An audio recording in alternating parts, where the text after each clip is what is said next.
A lot of women are using dildos in marriages because they are with partners that do not satisfy them. So my issue is you marrying a partner and using a dildo. If you felt this partner wouldn't satisfy you, why did you go ahead to get married to them? As much as possible, go into marriage with zero expectations. We are sitting here, I'm not expecting anything from you, right? So if nothing comes, I'm fine. If something comes, I'm very appreciative. You have a standard for yourself, perfect. Yeah. But do not expect. I expect my partner to bring me gifts. I expect my partner to do the house chores with me. I expect the partner, like, live your life in such a way that you're independent.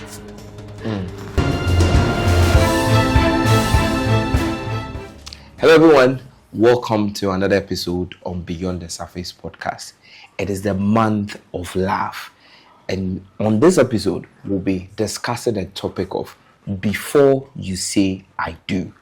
We're going to have a young married woman, the CEO of Bakes and Bite, who's come to share her experience over the past years so far as marriage and relationship is concerned. Be sure to watch the video to the end. Subscribe if you haven't subscribed. Leave your comment in the comment section. All right. Welcome, Madam Sheila. Thank you. Thank you for making the time to be here. I'm grateful. Right. Now, we're discussing the topic before you say I do. Now, let's look at the real preparation of marriage. Now, looking back, before you got married and after you got married, what is that one thing that you wish you knew before getting married?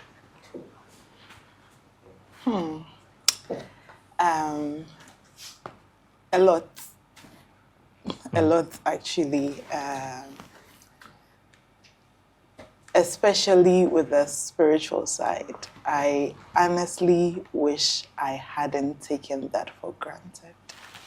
Yeah. So when I say the spiritual side, I mean, physically, you meet somebody, you click, you feel you're in love, but it goes beyond.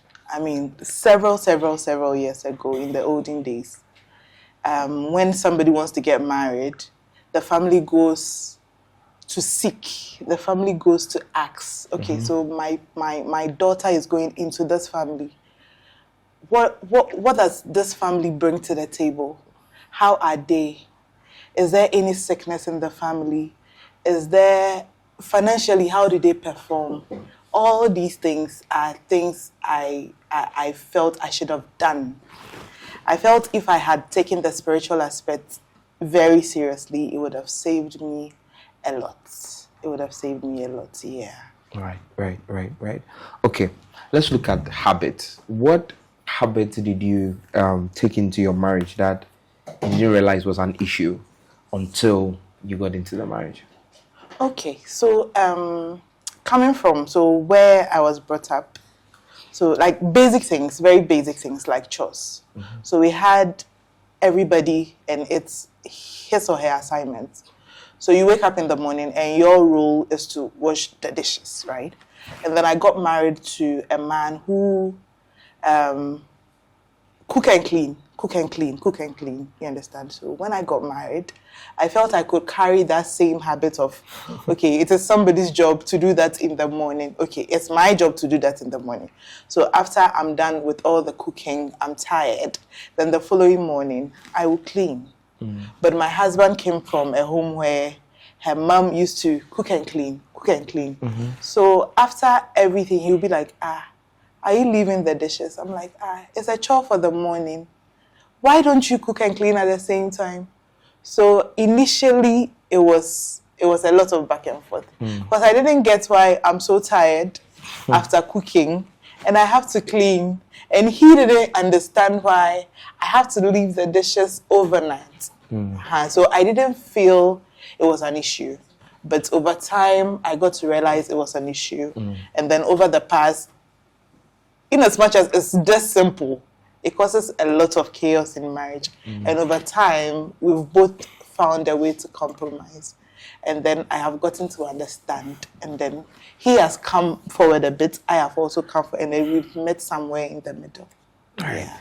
Now, let's talk about signs. What signs did you overlook before you got married that became louder after you said I do? With myself? Yes. With myself. Oh, my being very oversensitive to criticism. Right. Yeah, being very, the slightest thing. I'm somebody who feel because I do not want people to criticize me when I'm doing something, I go all out. Right. I go all out. And then after I've gone all out, I do not expect you to complain about it. You know, so when you complain, I get very oversensitive and immediately I want to defend. You get it? Yeah. Right. So generally, that is just in respect to you, but generally, what do you think people overlook before they got married but gets louder after they marry? I really do think people overlook a lot of things. Okay. People overlook a lot of things. There are very minute things that you feel is not an issue. You understand? Like perhaps how your partner behaves in public when they are angry. Okay. How supportive is your partner? Okay. There are lots of things. Things like, because marriage entails a lot. When you get married, kids come in. Have you asked your partner? Because as women of this age, we still want to be career women after we get married. We still want to pursue our businesses after we get married. But have you asked your partner, once we are taken care of, once we have 2, 3, 4 kids, and we have to prepare them to school, are you open to us getting help to the house to do that, so that I can keep the lifestyle, or I can keep my career, I can keep myself, even after marriage? People overlook that a lot. And then they get married, they give birth to 1, 2, and then the responsibilities become so overwhelming. How supportive is your partner? If you're not open, if your partner is not open to you getting help, is he available to help? Right. Because this ideology we have that women can do it all even without help is the biggest lie ever. Right. It's the biggest lie ever. You can't do it all. Right. You can't do it all. So before marriage, my partner, are you open to us getting a help? Are you willing? Am I going to give up my career? Am I going to give up something after these kids come in? Finances, how are we going to do it? So I feel like we overlook a lot. We overlook a lot, from finances to spirituality to how we even take care of our kids. There's a lot we overlook. There's a lot we overlook. So. Okay.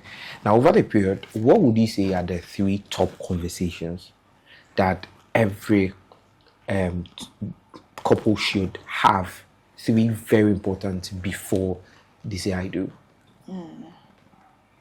3 very important. The finances. Finances is one of them. Finances. And whether, if things get tough, I would have to give up my career. You know, because I've heard a lot of stories where they're like, don't do your banking anymore. I need you to stay at home and take care of the kids. But they never had this conversation before marriage. The woman is like, this is my whole career. We never discussed this. Why do you now want me to give it up? I said, no. So the first and foremost is finances. How we are going to share the responsibilities in the house. Because in this modern day and age, it's not 100% from the man. Even if the man is taking the major, you, the woman, to have to bring on the table something, you know, when it comes to finances. You know, so financially, 1. The things both of us are willing and not willing to give up. 2. And then the third one, spirituality. Yeah. Now, I hear people say that they had some expectations before they got into marriage. And after they got into the marriage, they realized that the expectation they had and the reality were 2 different things, absolutely different things. For you, True. what are some of the expectations you had comparing it to the reality. True.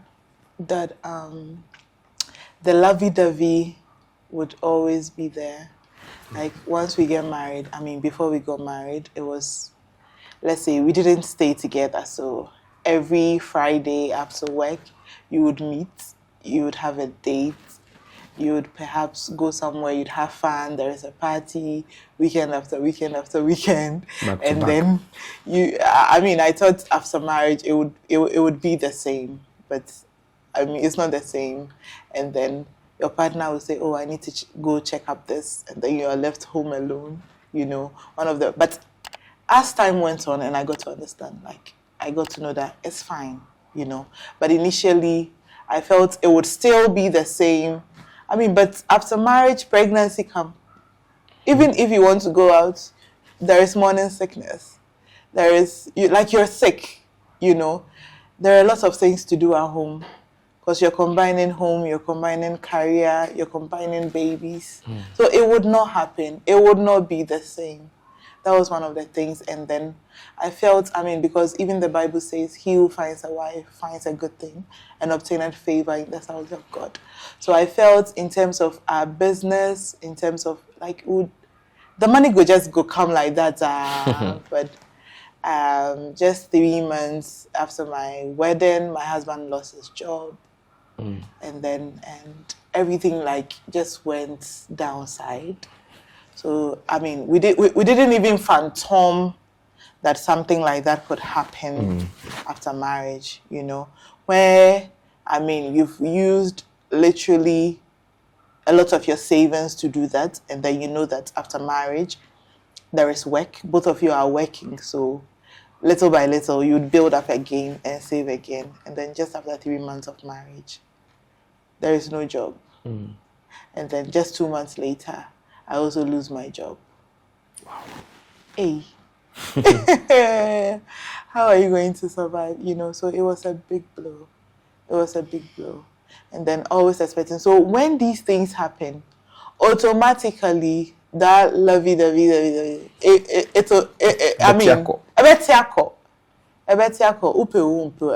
because now the reality has hit. How are we surviving? So now, are we still going to go on to have a baby now that there is no job? So a lot of things, a lot of expectations. So what I tell people is that as much as possible, go into marriage with zero expectations. We say that it's when you expect something. We are sitting here, I'm not expecting anything from you, right? So if nothing comes, I'm fine. If something comes, I'm very appreciative, because in my mind, I was not expecting anything. Right. But you're expecting your partner to be perfect. You're expecting your job to go this way. You're expecting your partner to behave this way. You have a whole ideology. If just one thing misses, you become so disappointed and you end up hurting yourself. So I tell people, please do not go into marriage or relationship of any matter with any expectation. When it comes, you have a standard for yourself, perfect. Yeah. But do not expect. I expect my partner to bring me gifts. I expect my partner to do the house chores with me. I expect the partner, live your life in such a way that you're independent. Yeah. So that if the help comes, if the gift comes, it's an add-on and you appreciate it.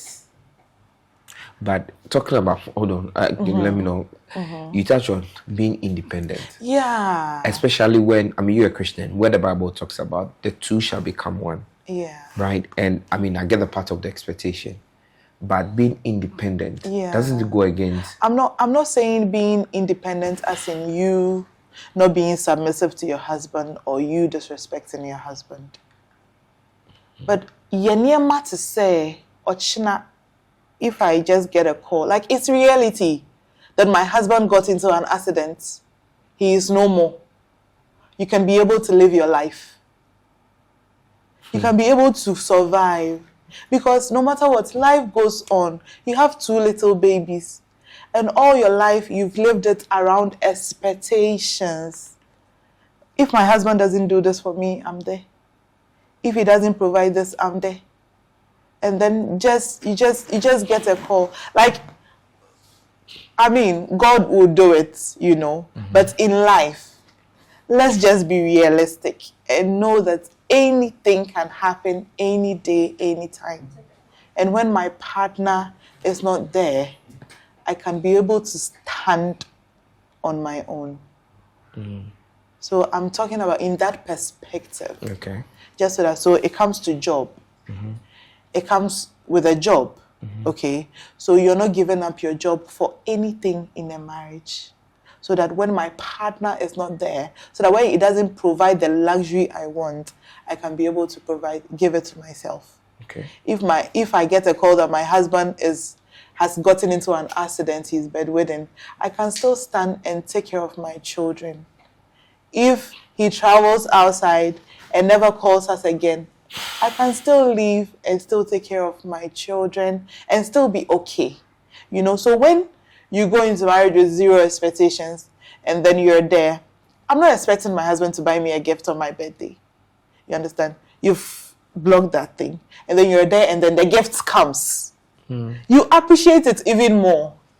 But you're there with this skyrocketing expectations. And then you come and then he just brought you something little. It's below your expectation. You hurt yourself. You get so disappointed. And then even with you celebrating your birthday, you get to be very moody. You understand? So I say go into marriage with 0 expectation and try to be as independent as possible. Okay, so if I should go into marriage with 0 expectation, then what are the things I need to look out for in a man or in a woman for me to say, okay, I want to do this with you? Okay. I mean, everybody is not for everybody. You know? Okay. Yes. Obia any you know. I can meet you. So it's not a generalized thing that I need to look out for in you. You know. So this is where my spirituality bit comes in. Okay, share with us. Yeah. So I believe that once you meet somebody and then the feelings are there, first and foremost, what I would advise is that take whoever you're dating to your man of God. You know, not just any man of God, but a man of God who can see the beyond, who can just envision both of you, your lives together. And I always say that is one thing I wish I had knowledge on. And I wish, I can't stress that enough. And I wish I had done. That is not to say that I wouldn't have married my partner. I would have married him perfectly. But I would have known, okay, so what are the things we can do to prevent it? I promise you, if I had done that, I perhaps would have seen that in the next 3 months, after marriage, my husband would have lost his job. And trust me, there are men of God that can do that. There are men of God who are naturally gifted to do that. Okay, so because in this day and age, if I say this is the person I want to marry, no matter what, we the young people, we will not listen. Yeah. It's the same person you go for. But you meet a man of God who will tell you that, okay, so I can help you do this. Do this prayers. Do this fasting. Do this direction. It can avert it. You know. So take your partner to your man of God. After you've done this physical compatibility, like both of you click, okay, both of you share the same interests. When it comes to finances, both of you share the same interests. Or when you're arguing, it's always you agree to disagree because you both not agree on everything every single time. You know, after you've done all the physical checks, okay, he has a good job, he treats me right, he's patient with me. That's not all. Take the person to your man of God. Let him see, let him diagnose and see what is ahead of both of you. So at my side, we call it inquisition. Right. It's not an evil thing. We have evil inquisition and we have positive inquisition. Your man of God will look into your future to know what entails for both of you. And then afterwards. So as I said, I wouldn't give it a generalized thing that look for somebody who doesn't do this, look for somebody who doesn't do that. But trust me, you can find somebody who complies with all your physical stuff. But I've heard of lots of stories that two partners, right? They've been having sex for years and for years and for years. They never took in seed. They've been to the hospital. There was nothing wrong with both of them. The woman went to have sex with somebody. She took seed. The man went to have sex with somebody. He took seed. Wow. The woman took seed. So you ask why? Why? You get it? So it just goes beyond. And I always wish people would take the spiritual side very serious. See a man of God. Let him diagnose. Let him direct you.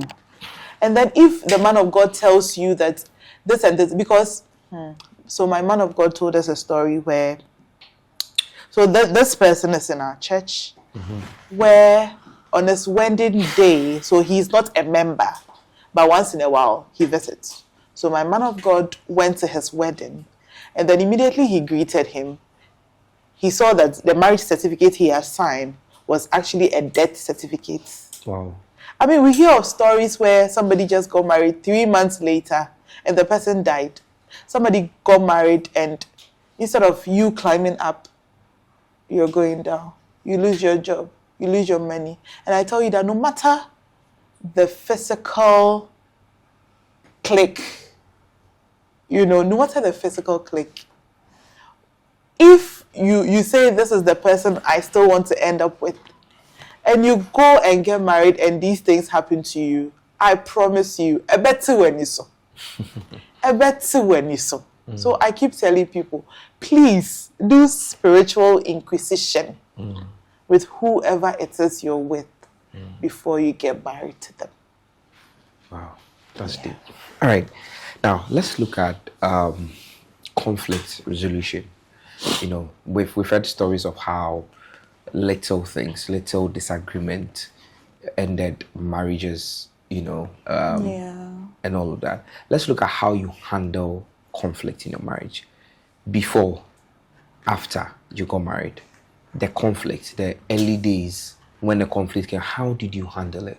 Yeah. So before I got married, it was always say, church. So whenever there is a conflict, whether you are forced or not, you decide not to call. And then with me, my partner was the one who always reached out. So after marriage, when there is a conflict, and then because after marriage, reality hits hard, So after marriage, when there is a conflict and you're there and you're expecting him to come, and then he's also not minding you, and you're like, yeah, right. Now what do I do? Yeah. What do I do? But I always say that I honestly have a God-sent husband. He's the most patient person I've ever met because and I'm getting there, because when there is a conflict, I do not handle it well. I do not handle it well when there is conflict, but he's the one who would always calm. He would never talk back. And he's the one who would calm, and then listen to me talking yabba. And after I'm calm, after he's seen that I've relaxed, then he will start talking. And then I always realize after a day, then I get to reflect on all the things I've said. I was like, gosh, I shouldn't have, Right. So I think I have been blessed with a partner that is so patient, would never talk back, would always keep quiet and hear me up. And afterwards, you say that, oh, you should have done it this way. You should have done it that way. You should have done it that way. And I'm like, yeah, now I see the light. Then I apologize. Right. Fantastic. Now, let me put you on the spot on this. There's been conversations about, I mean, whether we should have sex before we get married, or shall we do it before we get married? What if after we get married, realize we're not What's your idea? What's your view on this? Oh, definitely have sex before marriage. Really? Yeah. Why? Because in as much as people say sex is not a vital part of marriage, it really is. It really is. It really, really, really is.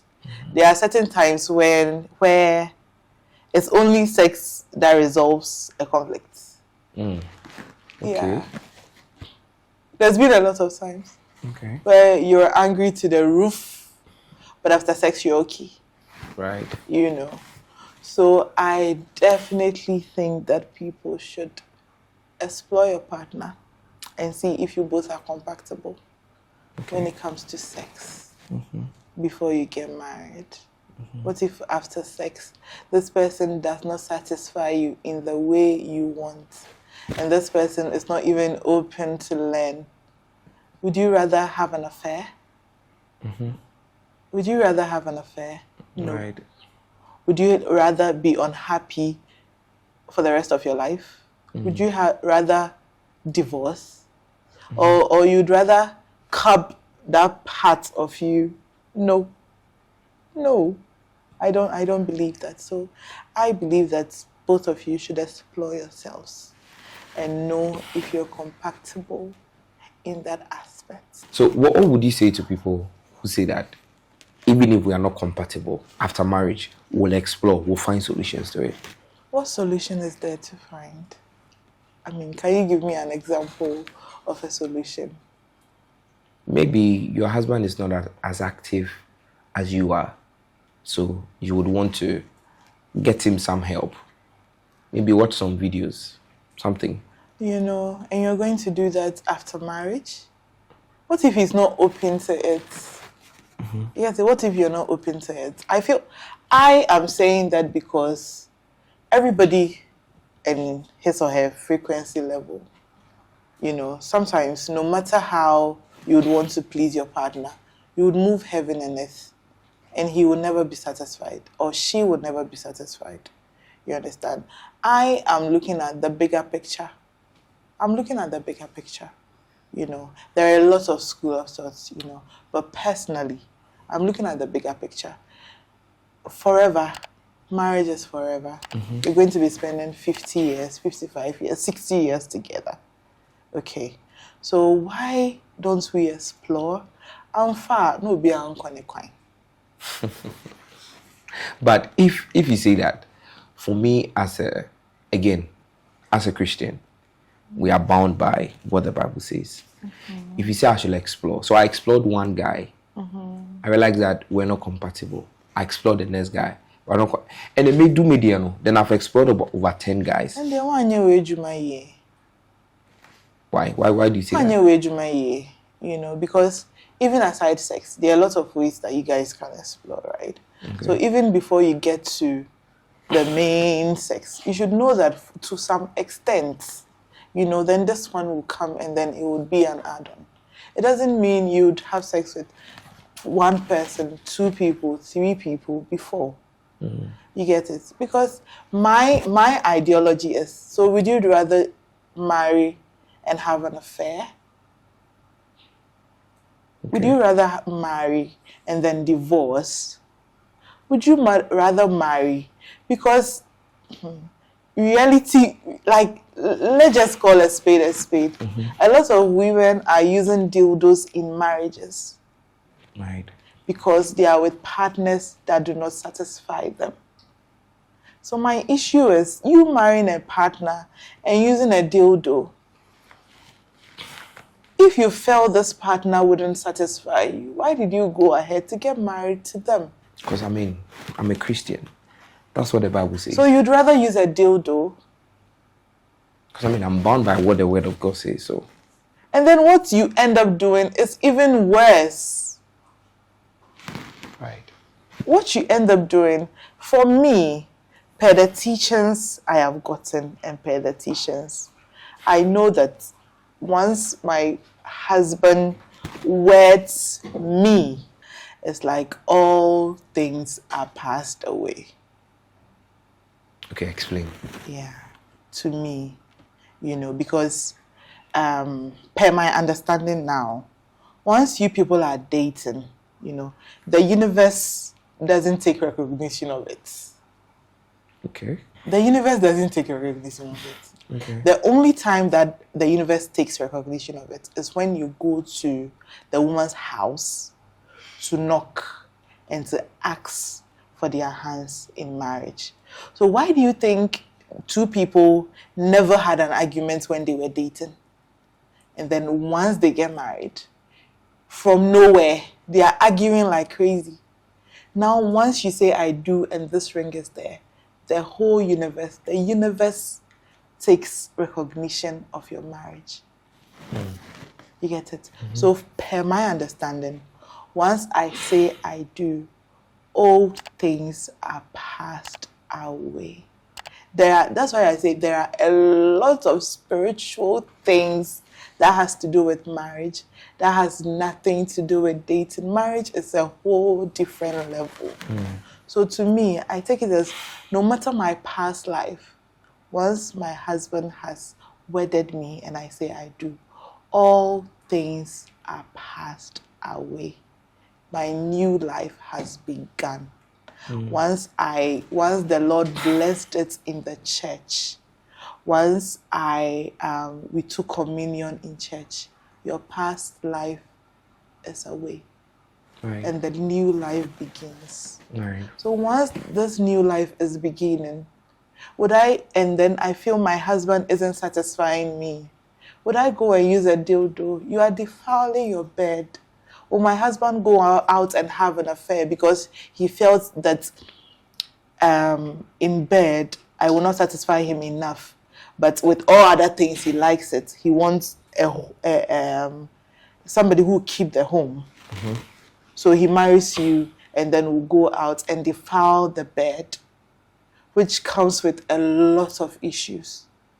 So I feel that once you've explored yourself and you feel that, oh, this person really satisfies me sexually, there is really no point. You would get married, all things are passed away, and you both will blossom together. I mean, that is my opinion. Right. Everybody has theirs, and I respect everybody's opinion. Yeah. I'm sure this is very controversial. I'm sure it is. Our viewers watching will share. And I absolutely respect everybody's opinion. Yeah. But that is my stand. All right. Now, finally, to wrap it all up, for the single lady or the single man watching out there, or probably the one in a relationship, what are that 5 things? I want to re-echo it. That is your karma. 5 things that you think they should take much notice of before they go to the altar and say, I do. Yeah. So, for the man, I think the things you should look out for is, so the first thing I will say is that how supportive is my woman? If tomorrow I'm not making as much, will she be there to support me? And you can know these things when you're dating. Oh, and then can you just borrow me this amount of money? See her reaction, and see that, because anything can happen after marriage. So how willing is my partner going to support me when I'm not able to support the family financially? Secondly, to the guy, how respectful is my wife? How respectful, how accommodative and respectful is she to myself? Is she to my family? Because honestly, that goes a long way to open doors for you. And thirdly, as a guy, you should look out for the fact that how your partner accepts your family and how your family also accepts your partner. Because family is everything. Family is everything. And I always say that if your family says no, try as much as possible to understand them. I've heard 1,000,001 stories where people didn't mind the advices of their family, and then at the end of the day, they came back running to their family. Family is everything. Please listen to your family, because I mean, the elders say what an elderly sees sitting, the child will never see, even when he stands on the highest mountain. So please take what your family say into consideration. And then fourthly, make sure that your partner loves God. When your partner loves God, his or her love for you would come very naturally. There are things that they will not just put a blind eye to and do to you wickedly. So please make sure your partner loves God. Once he loves God, they would love you. And then finally, please make sure your partner is kind. And it goes for both ways. If you're a man, if you're a woman, please make sure your partner is kind. There is a difference between a rich partner and a kind partner. A kind partner is the person who would give you whatever is in their mouth to you. That is the most important. So it goes to both ways. Thank you. Fantastic. All right. Now, before we go, let's ask this final question. In situations where your partner's family don't agree, you believe that both of you are compatible, but your partner's family don't agree. In your experience, should a person go ahead and still get married? No. Why? Don't go ahead and get married. Family, as I've always said, family is everything. Oye akola, o parents sum and a hata also. You understand? Even if they are just being, they're like, you're not seeing what they are saying, or they are just being petty, I would advise that please take your time and then let them understand so that they will give you your blessing. If you go ahead to get married without the blessings of your parents, nipa and a kata also, it would short way or long way go a long way to affect you. I've seen instances where people felt that we can be alone by ourselves, and then now they got married, and then something weird happens. You lose your job, you're evicted, your partner gets sick. Now you need the help of family, and you have none. We can never be islands. We can never be islands. So my advice is, you will not outrightly break up with a person, no, but get their understanding. And then if it takes years and then you feel this is the same person, try your possible best to convince them. Nobody is so difficult. Maybe it's something they have seen that you are not seeing. Let your partner come around. Let your partner bring them gifts. Let your partner show them love. If after all that they are still seeing something, sometimes, especially some of our mothers, they simply do it out of spite, But the fathers, they do not do it most of the time. They do not do it out of spite, So sit down with your dad. If your dad is coming along, let your dad speak to your mom, And I pray that you wait.